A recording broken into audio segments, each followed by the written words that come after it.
JEHOVAH was a motherfucking hobo. Sleeping on Jesus' couch.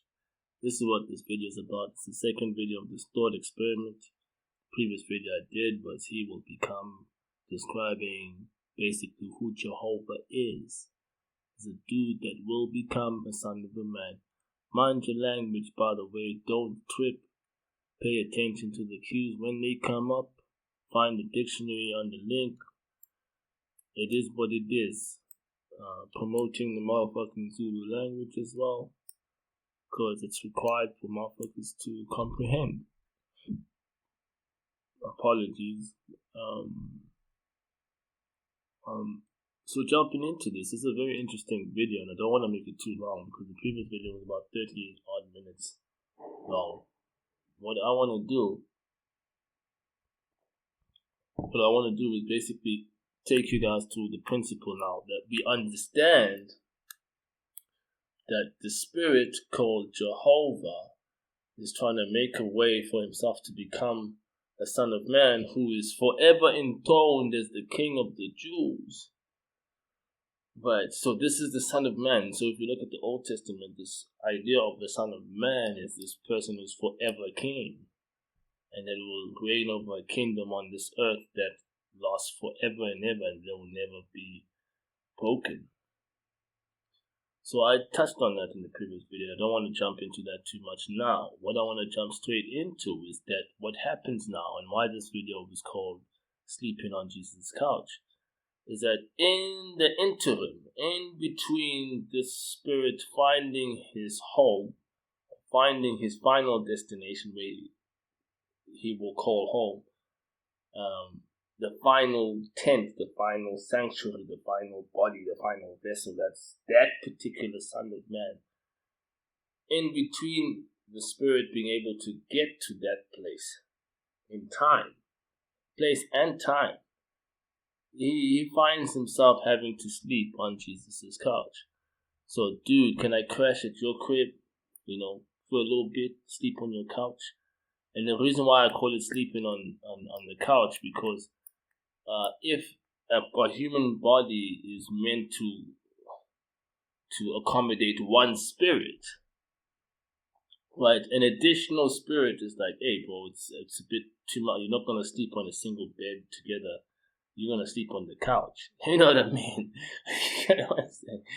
You get what I'm saying? So if I were to accommodate somebody that would come to my bachelor pad, right, I would have a couch and a living area, and I'd have my bedroom and the shower area. I'll let you use my shower, but you're going to sleep on the couch, you know what I mean? So that's the illustration I'm going to give now, that the human body is a one-seater, or one that accommodates a spirit at a time. But there are circumstances like this one in particular where, the spirit of Jehovah, the spirit of the Son of Man, finds himself sleeping on the couch of this person, Jesus, that's born into the world, one of his two sons. And I want to just jump onto it and say Jesus is known as Jehovah's only begotten son, meaning that this is the son that was born of a virgin. And why I say that this is what it means is because evidently what I touched on, Genesis chapter 6, talks about the fact that there were two sons of God that did their thing, so that the girls were pretty and like, I'm going to get some ass. I'm going to get myself some ass, dog. Shit. Fuck what you heard. I'm out here, nigga. So that's what happened. So evidently Jesus is not the only son of God. He's probably just the only one born of a virgin. So this is the particular body that is made available for Jehovah's spirit to come, and this is where it comes in. I want to jump into let's see, I just lost the page actually. Let's go to the whiteboard and see what's happening. Let's see what's happening. Okay, we're here at the whiteboard, and let's look at it. Jehovah on Jesus' couch. Where this thing begins, it begins with Jesus getting baptized and the Spirit of God descending upon him and possessing us. So I can actually read it. Matthew 3 verse 16. Let's just read it real quick. Let's just read it real quick, Matthew 3 verse. After becoming baptized, Jesus immediately came up from the water, and look, the heavens were opened up, and he saw God's Spirit descending like a dove and coming upon him. Look, also, you see what I mean? That's basically what happened. So this is the moment in which the Spirit of Jehovah crashes on Jesus' couch. Right. So now, what I'm trying to point out, and I'm going to say it again, I said it in the previous videos, that if you're going to listen to this, you're going to have to take your sentiments and the doctrines that you've been exposed to, the understanding and the conventional things that you've been hearing about the Bible, and put it to the side, bro. Like a little bit, just like, man, I'm not saying don't believe what you believe. I'm saying put what you know aside and create a clean plate for you to receive the food I'm dishing out. And once you've ingested the food, you can kind of get the nourishment and be like, well, was that good? Did it taste good? Does it make you feel good? Does it strengthen you? And that's the whole point of this exercise. So it's not going to be like something anybody's heard, right? And it's very important that you guys keep an open mind to this, because the big mistake, the theological mistake that the Bible holding world has made is the fact that they've confused the Son of Man with Jesus. So what I want to point out is that Jesus was not the Son of Man, was not the Son of Man, but was the Son of Man. Let me point it out. So the fact that the Son of Man, the Spirit of the Son of Man, was sleeping on his couch, that's what made him the Son of Man. He was able to say the things that he was saying on behalf of the Son of Man, because he had the Son of Man with him, sleeping on his couch. So the Spirit of the Son of Man embodied him. But he himself, before the baptism, was not the Son of Man.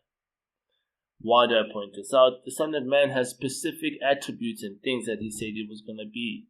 The King of the Jews, an immortal king that reigns forever over a kingdom that he establishes here on earth, and all the nations submit themselves to him and his priesthood nation. And he gathers all his scattered peoples from all around the world, and he gathers them to their homeland. And so the Son of Man has a mandate. The Son of Man is a person that has a specific mandate. And what I'm trying to point out is, well, why we refer to him as the Son of Man is because that is who Jehovah intends to become. So when in the normal translation, when God says I am, he's saying I am that Son of Man that I will become. Alright, so this is very important. So this is what's going to be a bit uncomfortable theologically. So what I'm going to point out now is we're going on now, and we're saying the Son of Man has no place to call home, and this is a very important part. Matthew 8 verse 20, and I'm going to read that out now. Matthew 8 verse 20, it says here, but Jesus said to him, the foxes have dens, the birds of the heavens have nests, but the Son of Man has nowhere to lay his head. Very important idea. Very important idea. The Son of Man has nowhere to lay his head, and this is what's very important. Is basically Jesus is not talking about himself as the person not having a place to stay.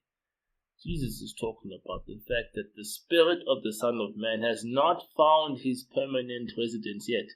He's in between places. He's living on my couch. That's what Jesus is referring to. And you might disagree with me, and I have proof here to actually kind of let you guys know this. That throughout Jesus' ministry, he talks about the Son of Man as in second person. He's talking about another person, like, the Son of Man will do this, the Son of Man this, Son of Man this, right?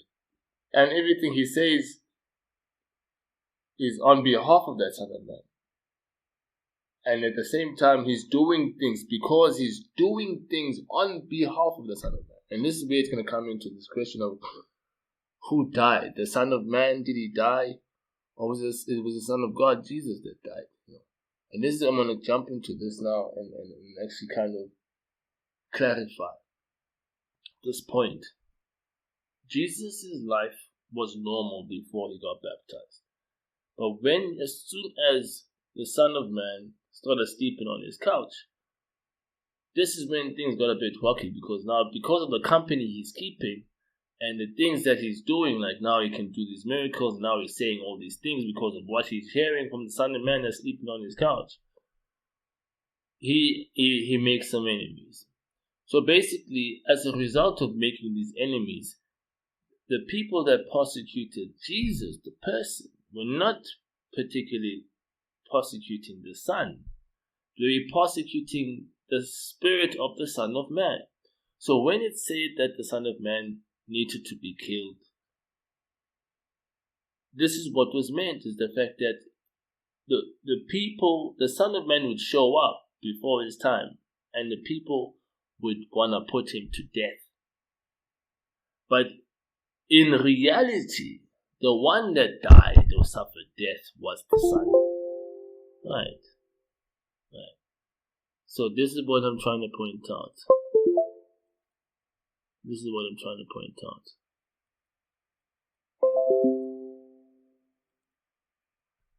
This is what I'm trying to point out. So let's jump into it.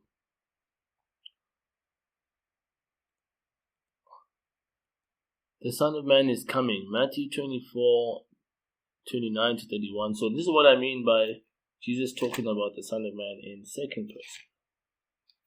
Alright, I just want to read it out to you as well.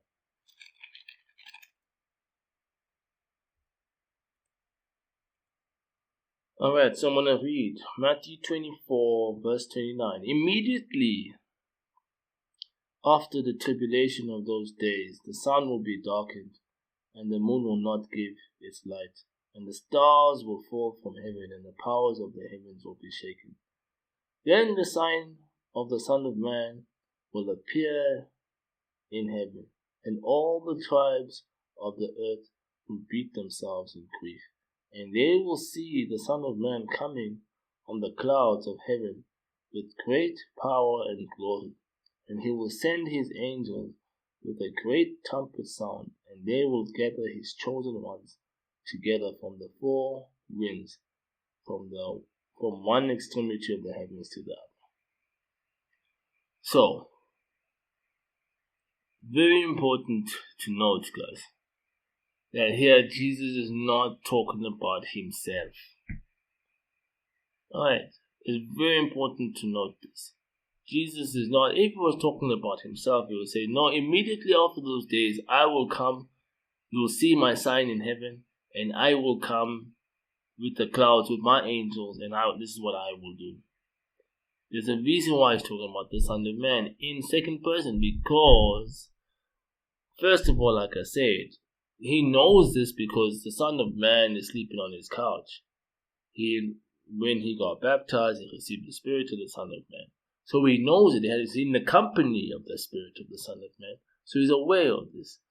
Secondly, is why he makes the comment and say, hey man, the Son of Man got no place to stay. Right? He's busy here crashing on my couch. Now he's telling the people what the Son of Man is going to do when he does eventually show up and he finds his home. To get what I'm trying to say. So this is where people need to understand the difference between Jesus the person and that Spirit of the Son of Man. And who's the Spirit of the Son of Man? It's Jehovah, who Jehovah intends to become. So it's very important, guys. It's very important. I'm going to go into the next verse just so you guys see what I'm talking about. 25, verse 31. Here's another place where it says here, then when the Son of Man comes in his glory and all the angels with him, then he will sit down on his glorious throne. All the nations will be gathered before him, and he will separate people from another, as a shepherd separates the sheep from the goats. And he will put the sheep on his right hand, but the goats on his left. So this is basically pointing out, again, very important, guys.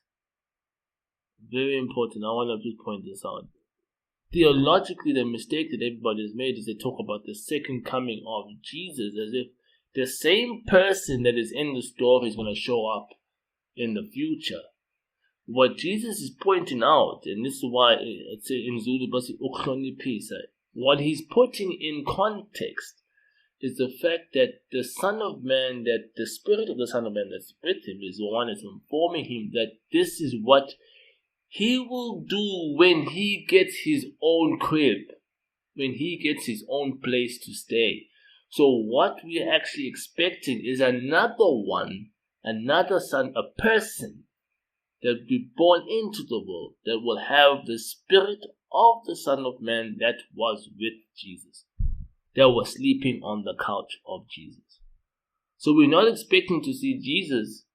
We're expecting to see, if we're talking about the second coming, the Spirit that was sleeping on Jesus' couch, that was sharing a body with Jesus. And as a result of this Spirit being with Jesus, this is why Jesus got killed. If it weren't for the Spirit sleeping on Jesus' couch, Jesus would have been fine. There would have been no damage done to the property. Nobody would have tried to take it out. Right? And this is where I'm going to my last point. Last point here. Right? Son of Man died paradox. So this is what I want to point out, guys. Oh man, this is difficult. Right?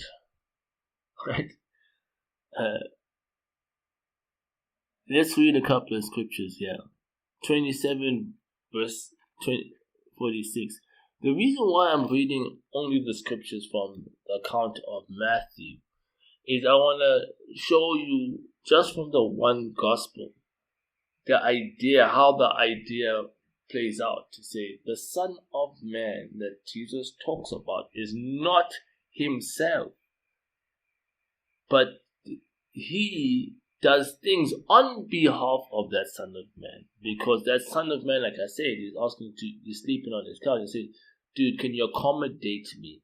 Can you allow me to make interventions using your body?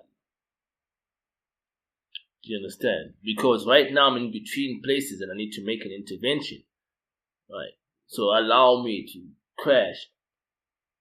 gate crash your place. Right? And this is very important that you guys understand this.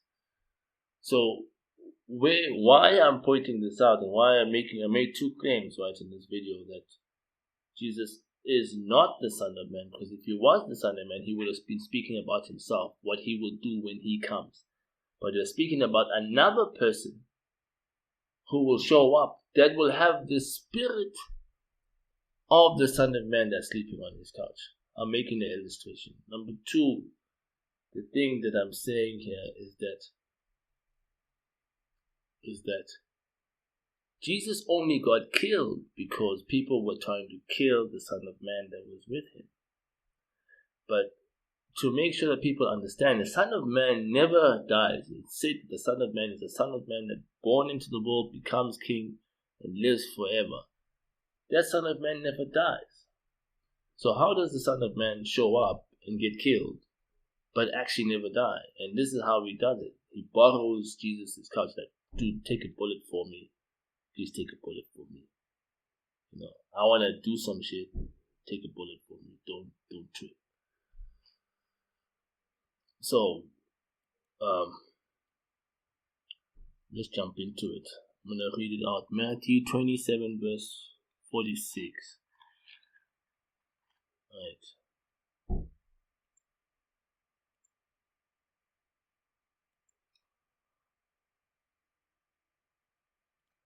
So, what I want to clarify, this is Jesus taking a bullet on behalf of the Son of Man. Alright. However, it's also to make sure that the Son of Man himself does not take a bullet, because it's prophesied that the Son of Man will show up and just be a king forever. So this is very important that Christians understand this, how if they're expecting the man that lived 2,000 years ago, according to the story, to show up again, they greatly misled. And this is probably very intentional. The powers that be, let me just point out, that are doing this intentionally because to protect their position, they don't want anybody showing up and taking over the system that they have put in place and they have inherited or they are benefiting from. So in order to protect the system, they want to make sure that people are desensitized and not aware that we're actually expecting some random dude, who's going to show himself to be the Son of Man that has been prophesied. Right? Instead of this idea of this Superman in the clouds that's going to come like a Superman that died and still has wounds from his crucifixion. Alright, so I'm just going to explain this last part to you guys so you guys understand what I'm saying. Matthew 27, right, and what is it? Verse 46. Very important. Jesus is on the cross here, and I want to just start here at 37. Matthew chapter 27, verse 37. They also posted above his head the charge against him in writing, "This is Jesus, the King of the Jews." Right, so this is the mockery of him. Right, this is how they mock him. Like, this is Jesus, the King of the Jews, the so-called King of the Jews. Right, why it's a joke? Because the supposed King of the Jews is supposed to be a king that everyone from all the languages, all the nations submit to. Look at him now; he's getting killed. And this is very important for people to understand. Put the theology about dying for sins and sacrifice for sins aside.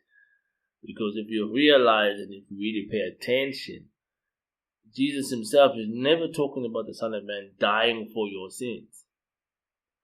He's not talking about that. You know what I'm saying? He's not talking about that. I don't know how we cook up this theology. Maybe it's based on the things that the apostles say and how they put things into context for themselves. But you must not be misled that Jesus himself is not saying, "Hey guys, I'm going to die for your sins, and because I want to die now, you'll be forgiven." Jesus himself never says this. He just says the Son of Man must be put to death and he'll rise in the day in 3.5 days. And then people question him and say, like, "But hang on, isn't the Son of Man supposed to remain forever?" We confused, dog. And then you know what he says? He's like, "Oh well, man, just follow the light while it's here with you, dog. Don't trip." You know? So the fact is, Jesus is basically saying, dude, the guy is sleeping on my couch right now.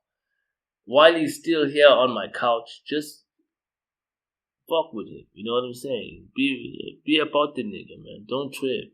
The guy is with me, dog. He's on my couch. Right? You can worry about other stuff later. The bottom line is he's right here with me and he's the one that's going to be killed. I'm the one that's going to take the bullet. He's the one that's going to be shot. Let me just make the illustration. The Son of Man was the one that got shot at. Jesus is the one that took the bullet. Who got killed? The Son of Man got killed. Because the fact that they killed Jesus, again, the spirit of the Son of Man was left destitute, had to bounce, had to be like, "Yo, bro, hey, you're getting killed now, bro." It's like the house is burning down now, like the house is being destroyed. Like there's a bulldozer coming to bulldoze the house. I'm sleeping I'm not gonna sit there and get bulldozed with you in the house. I'm gonna be out. You know what I'm saying? I'm gonna my nigga. Thanks for accommodating me, but like I'm out. You know what I'm saying? I'm gonna come back to try and fix up this house for you, but like right now I can't stay here and get bulldozed with the house. So I'm out. Like I was sleeping on the couch. I appreciate it. But... So this is what's happened here in this chapter. The Son of Man, the Spirit of the Son of Man, Jehovah, ditches ditches, bro. So I'm gonna read it from verse 46.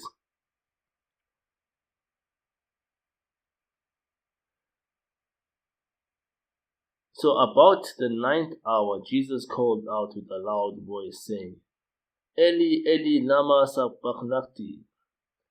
That is, my God, why have you forsaken me? Right. And this is like, I've always thought about it when I remember as a kid, there was a man called Pastor Mike Sanka, Christchurch, Hillbrow. He used to give us powerful sermons when we'd get the chance to go to the big church when I was in Sunday school. And he would just be like, yeah. Then Jesus said, oh my God, why have you forsaken me? And I'll be like tripping, like, God damn. Then the nigga ditched. He left the nigga alone to die, bro. And that's the point I'm trying to make. This was said in the scriptures to make sure that it respects the fact that the Son of Man actually never dies. Because if the Son of Man suffered death literally, then we'd have a problem with the prophecies and the promises that were made about him. So the whole point of this exercise of the Son of Man sleeping on Jesus' couch was for him to be able to be accommodated temporarily and make an intervention and show that the people that he was sent to, or his own people, actually killed him. So it's like a guy showed up and the people said, nah, bro, we don't want you here. Boo, boo, boo. And as a result, you're thinking you're killing the nigga, but you don't kill the nigga, you kill the son. And the deal was that Jesus, the Son of Man on the couch, was like, dude, don't worry, I'm gonna hook you up, bro. I'm gonna get your body back. Don't stress. I'm gonna fix your place up. You know what I mean? I know it's wrecked now. The people came and wrecked it on my account because they don't want me sleeping on your couch. They don't want me showing up.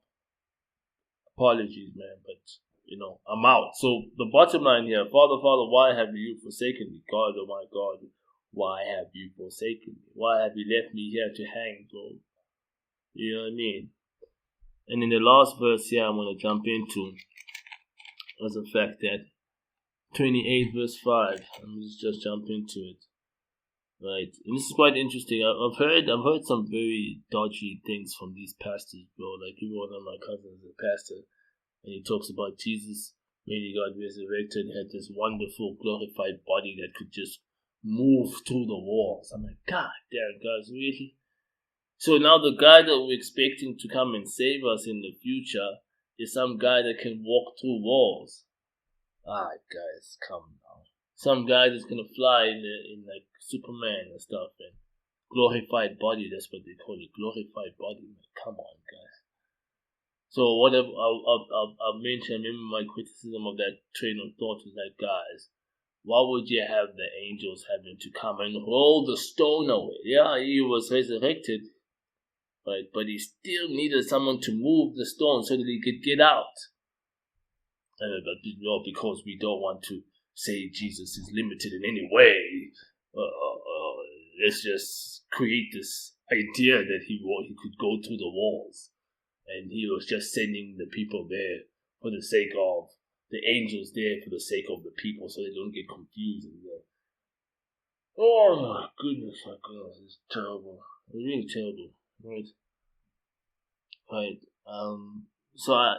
That's why I'm saying, whatever you've heard, fuck what you heard, guys. Like, if you're gonna be listening to this, just fuck what you heard for a second, and just focus on what is being said and follow the train of thought, and then you'll be able to piece together the hang on.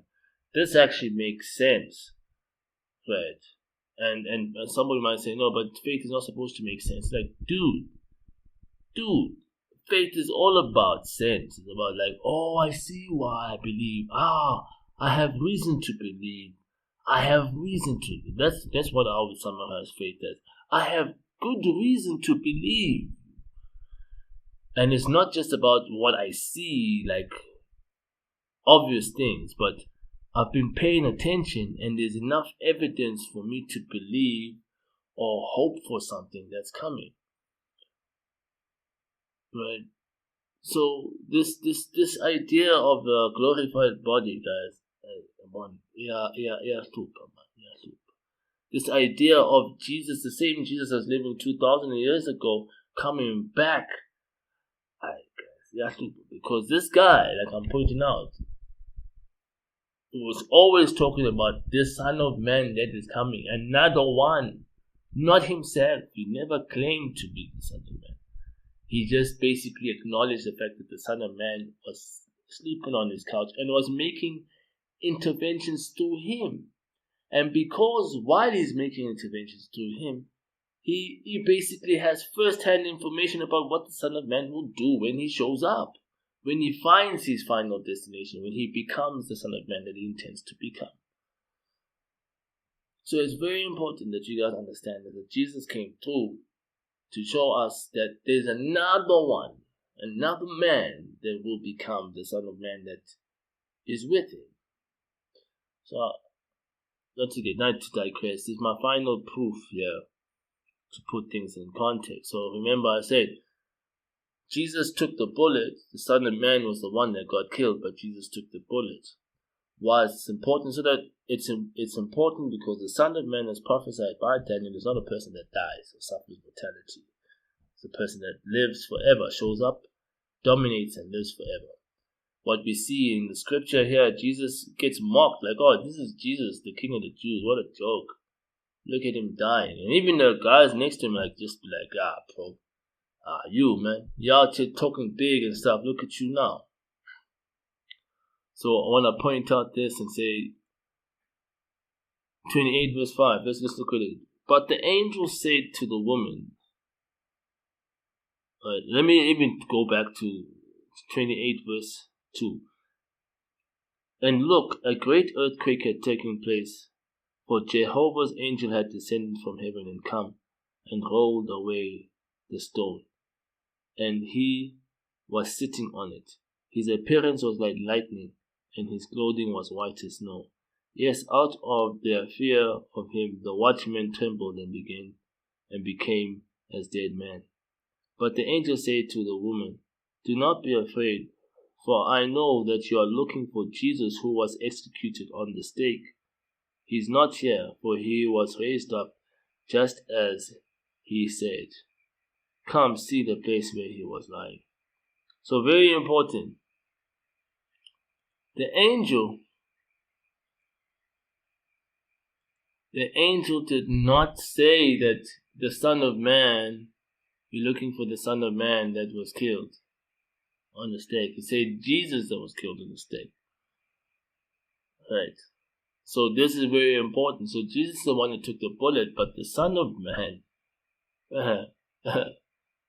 was the one that was killed. Because it's because of the Son of Man's intervention and actions to Jesus that Jesus got killed. So this must be very clear. So this is what I'm talking about here, sleeping on Jesus' couch. Very important you guys understand that. We're going to call it the next video. I hope you guys appreciate the next video is coming up. Hope you enjoyed it.